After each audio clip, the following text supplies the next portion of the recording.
Das Lied der Krähen. Hoch oben im Norden hat einmal ein kleiner Pinguin gelebt. Der sagt jedes Mal, wenn der Winter anfängt: Das Jahr aber wett ich das Christkindli sehen. Das ist mein grösster Wunsch. Natürlich hat der kleine Pinguin auch noch andere Wünsche gehabt. Und er freut sich natürlich, wenn auch seine anderen Wünsche in Erfüllung gehen. Das Christkindli hat ihn noch nie vergessen und immer sehr verwöhnt. Einisch hat es ihm eine grosse Schüssel voll silbrigen Hering gebracht, einisch einen bunten Ball und einisch sogar ein Ruderboot.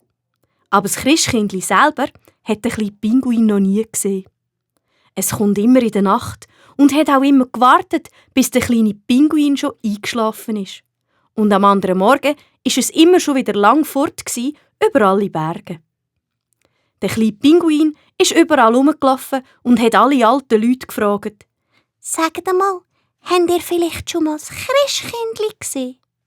«Ja, schon manchmal», haben die alten Leute gesagt. «Denn wir brauchen ja nicht mehr so viel Schlaf.» Wie sieht denn das Christkindli aus? fragt der kleine Pinguin. «Wunderschön», sagen die alten Leute. «Freundlich und gut.» Kommt's zu Fuß? «Nein, es fliegt», sagen die alten Leute. «Mit 6 Engeli als Begleiter.» Hört man denn die Engeli?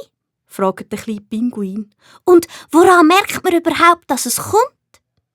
«Zuerst hört man nur ein feines Läuten», sagen die alten Leute. «Das sind die Glöckli der Engeli.» Dann hört man ein Lied. Das sind die Krähen, die das Christkindli begleiten. Aber Krähen können doch gar nicht singen, sagt der kleine Pinguin. Sie haben doch ganz gefürchtige Stimmen. In dieser Nacht können sie singen, sagen die alten Leute. Ihre Stimmen sind klar und süß. Der kleine Pinguin läuft wieder heim. Er aber denkt für sich: Das Jahr wird das Christkindli ganz bestimmt sehen. Ich darf nur nicht einschlafen und ich muss immer die Ohren spitzen. Wo dann die Zeit gekommen ist, hat er seinen Wunsch, wie jedes Jahr, und da wir ja im Land der Pinguine sind, nicht auf den Zettel, nein, in den Schnee hineingeschrieben. Das Jahr wünscht sich der kleine Pinguin einen leuchtend roten Schal. In der Nacht hat es wieder neuen Schnee gegeben und die frischen Buchstaben zugedeckt, und da hat unser kleiner Pinguin gewusst, dass sein Wunsch in Erfüllung geht.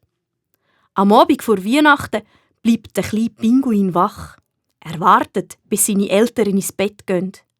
Dann steht er leislich auf und schleicht aus dem Haus. Draussen hört er das Läuten der Engelsglocken und das Lied der Krähen sicher besser als drinnen.